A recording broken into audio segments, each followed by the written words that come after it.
Allemagne de l'Est, la répression ne parvient pas à étouffer la volonté de changement. Montréal, Robert Rivard est mort. Lausanne, Suisse, le sort des éléphants d'Afrique s'y joue. Et au point, le phénomène des gangs à Montréal.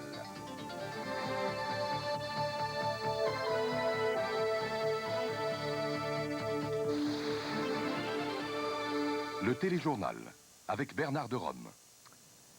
Bonsoir, mesdames et messieurs. Eh bien, le mouvement de contestation a encore pris plus d'ampleur en Allemagne de l'Est. Au moins 50 000 personnes ont manifesté à Leipzig, 10 000 adresses et quelques milliers d'autres à Berlin-Est, du jamais vu depuis 35 ans là-bas.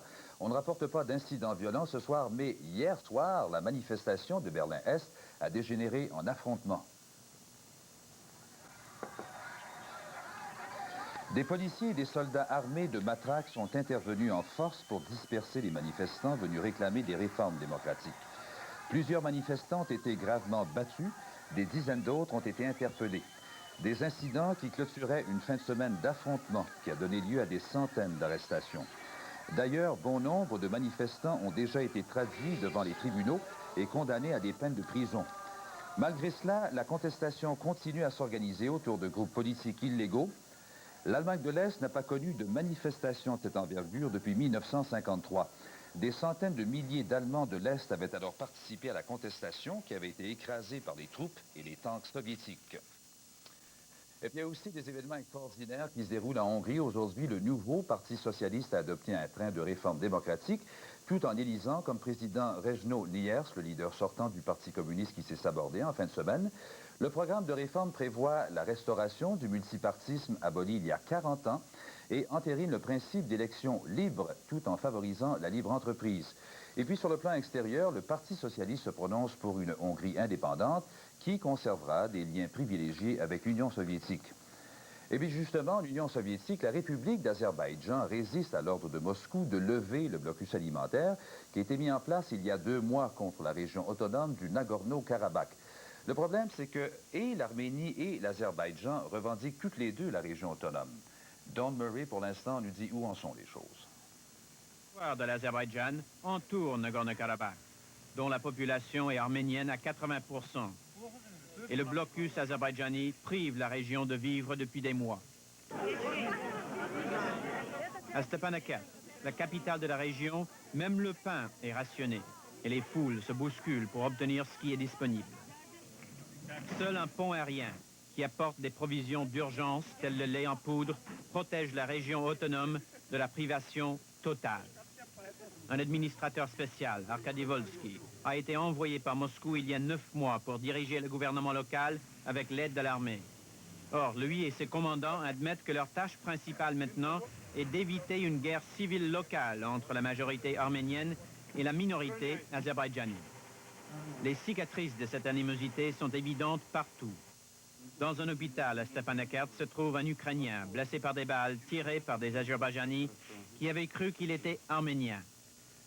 Et en face de la gare campent des réfugiés arméniens en provenance de Sumgayit en Azerbaïdjan, le lieu, il y a 18 mois, d'émeutes ethniques meurtrières.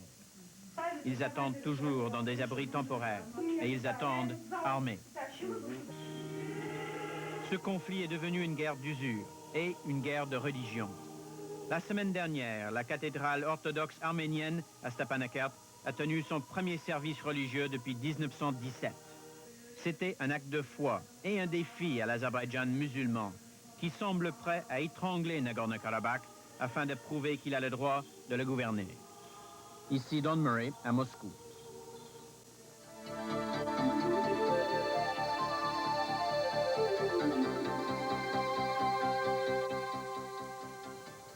Le prix Nobel de médecine a été décerné à 2 chercheurs américains, Michael Bishop et Harold Varmus, pour leurs travaux sur le cancer, plus précisément sur les oncogènes et le développement des tumeurs cancéreuses. Eh bien, la terrible maladie, elle vient d'emporter quelqu'un qui a su égayer nos soirées pendant des années. Le comédien Robert Rivard, entre autres, le beau plan du survenant, est mort la nuit dernière à Montréal. Il avait 62 ans. Il était le père de Michel, l'auteur, compositeur, interprète. Robert Rivard nous rappelle Gilles Sirois, qui aussi a fait beaucoup pour la reconnaissance du statut de l'artiste. C'est formalisé. J'étais grimpé tout en haut de l'échelle sur la maison de la Angelina. S'il préférait le théâtre, c'est la télévision qui a révélé Robert Rivard au grand public. Son personnage de Beau-Blanc dans Le Chenail du Moine réveille encore chez les enfants de l'après-guerre des souvenirs chaleureux. Des rôles de composition, il en fera toute sa vie. À 20 ans, à Paris, René Simon lui avait fait perdre ses dernières illusions de jouer les jeunes premiers. Oh, je te remercie beaucoup, mon acteur. Ouais. C'est vrai qu'on s'en vient pas mal raisonnable, tous les deux, ma femme, hein? Son rôle d'Hector Milot dans Rue des Pignons a aussi compté dans sa carrière, par ailleurs très riche au théâtre. Il n'a jamais été une grande vedette, mais il est un des rares à avoir pu travailler toute sa vie comme acteur. Un acteur d'utilité peut être utilisé à toutes les sauces, disait-il, et c'est grâce à cela que j'ai survécu. Seul l'effort reste, aimait-il aussi à dire, lui qui, durant les 20 premières années de sa carrière, n'a pris que 2 fois des vacances. Pendant 2 ans, il a présidé aux destinées de l'Union des artistes. Souhaitons que la production locale canadienne soit augmentée. Je vous inviterais bien à vous asseoir, mais comme vous voyez... Ça serait pas la peine de toute façon. Ce que j'ai à dire, ça prendrait pas de temps. À cause de son physique, Robert Rivard a souvent campé des personnages austères.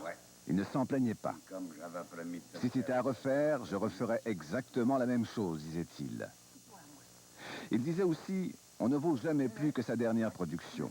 C'est à recommencer à chaque fois. Ici Jules Sirois, à Montréal.